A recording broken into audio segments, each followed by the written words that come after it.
Hey everybody, this is Jennifer calling from Rocklines Magazine, and I am talking to Mixi, the vocalist from Stitched Up Heart. How are you doing, Mixi? I'm doing pretty good. How are you? I'm doing well. I'm happy that things are starting to happen again, and we can see some live stuff again. So, and actually, speaking of, we just saw you at Upheaval Festival, and you guys killed it. What was the experience of being at a sort of inaugural year of a festival like that, and what's kind of just back on the road in general? How are things going, and how's it feeling, and all that good stuff?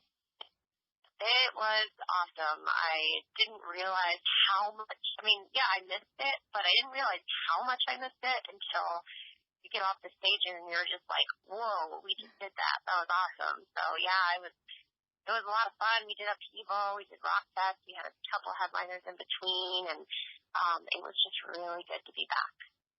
Awesome. I first became kind of aware of you guys, acquainted with you guys online, and it's kind of funny, during the pandemic, the things you see on your Facebook and whatnot. But I saw some ads for you guys and checked you out, and your videos and everything are really like just aesthetically cool, and the sound is cool. But what I liked in person was that you guys have a great chemistry on stage as a band as a whole too. And I was just wondering how you guys kind of all met up. We had a chance to talk a little bit to Randy, your bass player, and he seems like a really cool soul. And I just wondered how all these kind of neat people just kind of came together to make this thing. Well, boy, have we got you fooled, because we all hate each other. No, just kidding. No, you know what? It's like the band's been around since 2010. We've got a couple, rotating member changes and stuff. And this lineup that we have had for the past, 6 years or so has been the core. It's just everybody's got the same goal. We believe in the band. We all want the same things, and we all work just as hard to try to get there. And I think we were just all really, really happy to be back on stage together. We hadn't been out on the road for a month and wanting to tear each other's hair out. So it was just a good feeling to be back and just to really soak it all in, But no, we definitely, I'm glad you pointed that out. We definitely do, it's like a little family, like a little crew. Yeah, it felt like it. And you're finally being able to get out and tour more for, it's weird to call it a new album, Darkness, because I know it, came out really sort of ironically at the beginning of this whole pandemic. It's actually kind of prophetic to put out an album called Darkness when the world, just went dark. So are you psychic? Did you know it was going to happen? Or how did that come about, putting it out around that time? It's really weird because sometimes I write stuff and then I go back a couple years later and I'm like, oh my God, how did I, write I Can't Breathe, and the lyrics kind of work with what's happened. And Darkness, literally the day it came out, March 13th, 2020, our tour got postponed, everything just shut down, and I was just I think it was meant to be released when it did, and unfortunately, it affected the sales because we weren't able to tour off of it like you do as soon as an album's released, but maybe it was there for a reason for the people that needed it. It was a very introspective, lyrical album. It was depression and fighting your inner struggles and inner battles, and maybe it's that one person that needed it during that time. Maybe it helps one person, and I could care less about touring off it if it helps someone. But I think it was meant to be what it was, and I just think of it as a giant pause as far as the touring and the promoting of it, and now we're getting back to it. We got some tours lined up, and we're just gonna have a nice break before we come in even more excited than ever to play these songs live. Yeah, it's interesting. Sometimes I feel like part of being an artist is just that ability to sort of tap into the collective consciousness, or maybe in this case, the collective subconsciousness, really, because I don't think any of us kind of knew, what we were facing, even though I think some of us kind of felt it. I just wondered, when you were putting together, you talked about being very personal and introspective, and you talk about depression and some of these other things. Were those things that you were going through at the time, or were those things that you kind of felt around you and felt that they needed to be put out there so the listeners could have some positive takeaway from the album? Yeah, it was a little bit both. I went through a lot of bumps in the road in between Never Alone and Darkness, and it was very scary, and I realized that I've been through things like this before, and I've been able to get through it, and it only made me stronger, and that was kind of the, the message in the album is to go through dark times and you can come out even better in the end. But I did, and I do feel like that artists tap into something when they're writing that it's like a different spiritual thing. And I did meditate before I wrote the lyrics to try to connect with people on a deeper level and really, really like try to get in there in their soul and their heart. And I meditated or prayed or whatever you want to call it for that half the universe to just let me connect with people and maybe shut the world down so those few people could really listen. Yeah. I don't know. I know. I try to look at the positive of everything we've all been through, and that's about the only thing I can think of is that it was a year of just doing a whole lot of shadow work for everybody. Like, so, didn't really have a choice. Whether you were still working or stuck at home, it was still just kind of in your face what was going on. So, I not to get off of that, but I do want to comment a little bit on the song Lost because you had Sully Erna, obviously from Godsmack, involved in that.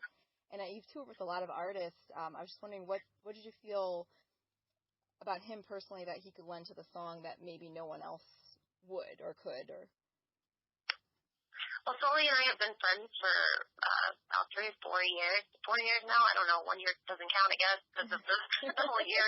I don't even know how long at this point. But yeah, and we just we're just homies. And he.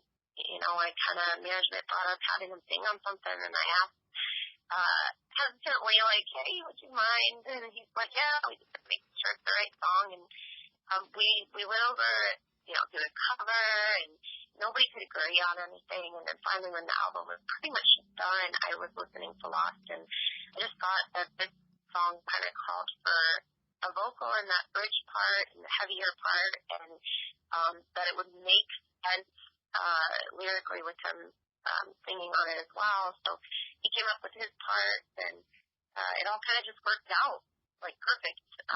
And as some things just fall into place the way they're supposed to, and so that was really awesome. And then we did a tour with it, and he came out and sang pretty much all the shows except a couple, and it was really, really amazing. It was a little dream come true. So yeah, he's awesome for doing that. Not too many bigger bands will fight for the little guy and kind of carry him under their wing and help, and so it was really awesome that he did that. Oh, awesome. Very cool.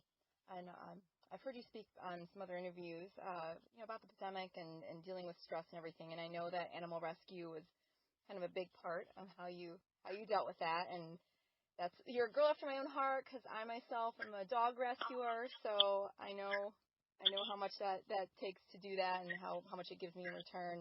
I was just wondering when did you get started in animal rescue and how did you get started? It was about 6.5 years ago. I quit drinking, and then I didn't really know what to do with my time. So I was and I was looking on Facebook, and I saw a kitten bottle feeding class, and that looks fun. Let me do that. Let's see what there, and then that led me to a kitten shower for the kitten season that was happening in Los Angeles, and then I ended up with a tiny 1-week-old kitten for bottle feed, and I fell in love. I fell in love with being able to do that. The particular stuff that I really like to do is specifically kittens that don't have a mom to feed them and need someone around the clock to feed them, and they get put to sleep pretty much within the day of finding them sometimes if they don't find someone to take care of them because they'll die. They won't be able to eat, So they actually euthanize the bottle babies more than pit bulls at this point. And just really sad. So I tried to do everything I can in between, and the year-long pandemic gave me the ability to take them. I don't even know how many foster kittens I took. A lot. I've done about 49 fosters now. Oh, wow. Nobody's counting, but exactly 49. I ended up taking one. And I was going to ask you about that. I had foster fails written down on my list of questions because I know, you can't do it without keeping at least one. Yeah, we got a bigger place, and I think my husband kind of knew that that was going to happen. Mm-hmm. We have more square footage. We can have more cats, right? But yeah, so I ended up with a cat, a horse that I rescued, and a puppy that I bought the puppy. But yeah, so I kind of feel bad about it, but she is perfect. And yeah, so I got 4 cats, a horse, and a dog in the pandemic. That was my other one. Like, how many pets? Because I know it's hard when you start bringing them in and you're taking care of them and you're like, oh my gosh, like you want them to have the best home. And sometimes that home is yours. So that's how the one I have now, he's a foster fail, and that's why I get stuck with him. But yeah, I do have a hard time saying goodbye. But what I usually do is give them back to the rescue when they're kittens and they can eat on their own, and they have like places they can have kittens running around the whole house all over. Yeah. So it's a little easier for them to get placed when they can eat and poop on their own in a little litter box. But yeah, I have had a hard time saying goodbye. It's really difficult. It is. What specific rescues do you work with? We can link them in at the bottom of the page in case people want to get involved. So I started with Kitten Rescue, kittenrescue.org, and they're in Los Angeles. But I moved about an hour and a half outside of the city, so it's a little bit too far just in case there's an emergency. I found a rescue out here that really needs the help. They're just overwhelmed, and it's called ARE, Animal Rescue, in Riverside County, and they're just trying to get more shelters, and they've got their hands full over here. So definitely Riverside County have a lot of catching up to do as far as Los Angeles County does, when LA is pretty much almost no kill. But here there's just so many strays. It's hard to keep up with them all. Have you had the opportunity to visit any other sanctuaries? There's one, when I listen to you talk about the cats and the horses and everything, I think of Best Friends in Kanab, Utah. Because they have cats and horses and dogs and pigs and wild animals, and they're always looking for drop-in volunteers. So next time you want to take a little vacation to Zion Canyon, I definitely would recommend stopping there. Best Friends Animal Society, they have one in LA too. That was where I got my first kitten. And so they kind of all work together. But yeah, the one in Utah, I don't know if I visited that one, but they're a great rescue. Yeah, yes, I think you would love it. I could see you walking the horses around and playing with the kittens and all that fun stuff. So I tend to take my vacations around animal volunteering. So I always take a few days and go to different places and volunteer, and it's just kind of neat to see the way different areas do things and handle things. So. That's really awesome. Yeah, as far as the horses, we moved out here. There's all these horse ranches, and I was wanting to get involved somehow. There was a place in Malibu I was volunteering with their, goats, pigs, horses, and all that. But it's about 2.5, 3 hours from me now. So I found a Equine Rescue, like a retired racehorse rescue. It's called California Equine Retirement Foundation. So it's like old racehorses or horses that were abandoned and stuff like that, and mostly thoroughbreds. And so I've been kind of spending my time there in the last year, helping feed them and, clean them and all that stuff. Yeah, it's very kind of like meditative, isn't it? So to just care for these animals and kind of forget everything else that's going on in your life and in the world, and in that moment you're just kind of with your kitten or your horse or your dog, taking care of them. So. Yeah, it's especially because especially the last year, there was really nothing to do, and you can be around the animals, and they're so simple and just so peaceful that it just really connects with the planet when you're with them. I feel like it's just you can kind of connect with a different being without speaking, Yeah, absolutely. I agree. Well, I will get off the animals because I could talk about them for another 3 hours. So, but you do have a tour coming up with the Butcher Babies and Infected Rain and Clydo, and which is cool because it's all female-fronted bands. But I do kind of cringe whenever I say female-fronted, just because I hope somebody gets to the point where we're just saying it's a band. It's just a band. But I know we're not there yet, so I will say the female-fronted band tour. What is that? How did that come together? And was it kind of planned that way? Like we're gonna have all these like just badass women up there on stage, or did it just kind of happen organically? Yeah, well, we've been friends with the Butcher Babies since before Stitched Apart was even a band. Like, we went to their first show. So, it's been a long time coming with them, and, Infected Rain, Butcher Babies became friends with them, so, they were already on the bill, and our management kind of co-manages Butcher Babies as well, so it kind of worked out perfect.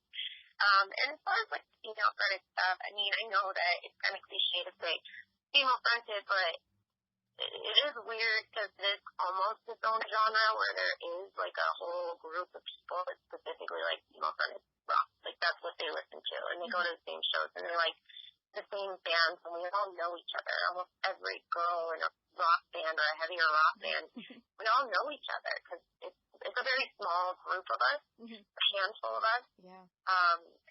Maybe one day it'll be 50-50 thing, but at this point it's not. So we all kind of know each other. It's a little clique, and support each other. And even though it's cliche to say it, it's kind of true. So,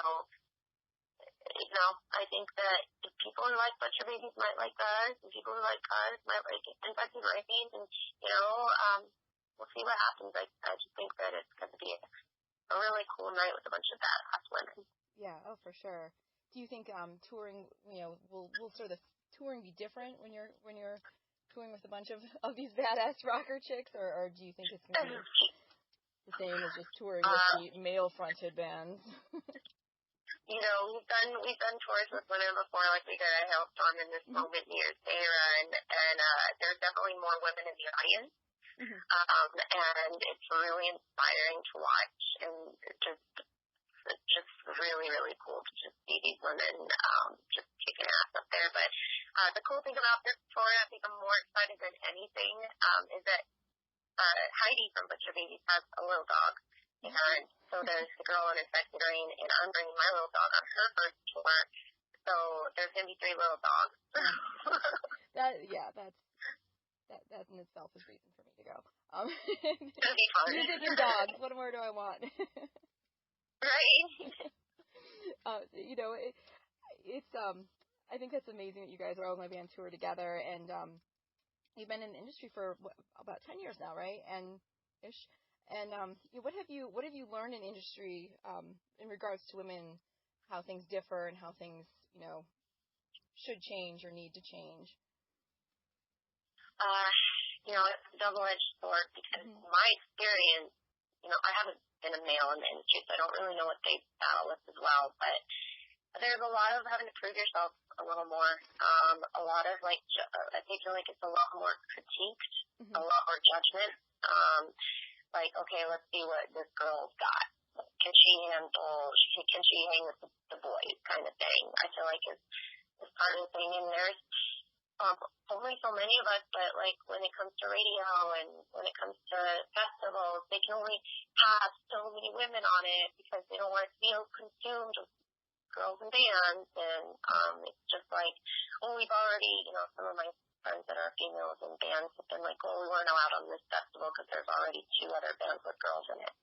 And it's just kind of stupid, and if you look at the radio, active rock radio, you'll see maybe 2 bands in the top 20 with females at all times, 20, and it's kind of unfair, and I don't know why that is. I don't know if the radio stations just want to keep it to a minimum because we're still dudes here, but not sure what that is. I hope it'll change, but I have definitely noticed that, as well as labels only signing a certain amount of females. They can only have so many girls on their roster, and I feel like we should just all band together and have a whole group of us taking over on one roster, one label, and all just going out there together and working together if we have to, And so right now we got on management, we got Butcher, Lacey Stern, us, and so we're all kind of on the same management, sharing the same management. So that's been cool, and I think we should all just kind of stick together. Absolutely. Yeah, well, hopefully maybe this tour will be the start of that. Girls and their dogs taking over the industry. I did want to talk a little bit. I've heard in a number of interviews you talk about your dad, and obviously you have a very good relationship, and he just seems like quite a character. And I too am close to my father, and I know it's helped me navigate the man's world that I work in as well. And I was wondering if you felt like your relationship with your dad has kind of made it easier to sort of walk through this confusion of the female-fronted versus male-fronted world in music. Yeah, I lucked out. I know that not everybody gets handed to them the best parent, but my parents always told me, they're not musical people, like they never performed or did music. They always told me whatever I wanted to do, I can do anything as long as I put my mind to it and I work really hard. And unfortunately, I listened. So I keep going down this crazy path on a probably a venture that's more difficult than most, and that's more rewarding, I feel like, than any 9 to 5 I could ever think of doing, Yeah. And I'm just really, really lucky to have the parents that I have. Oh, that's nice. That's nice. Well, I'm really lucky that you talked to me today, and I was lucky to see you guys perform, and you've got a couple dates coming up in Ohio. I know you're going to be at the Incarceration Festival in Mansfield. And are you going to get a tattoo while you're there?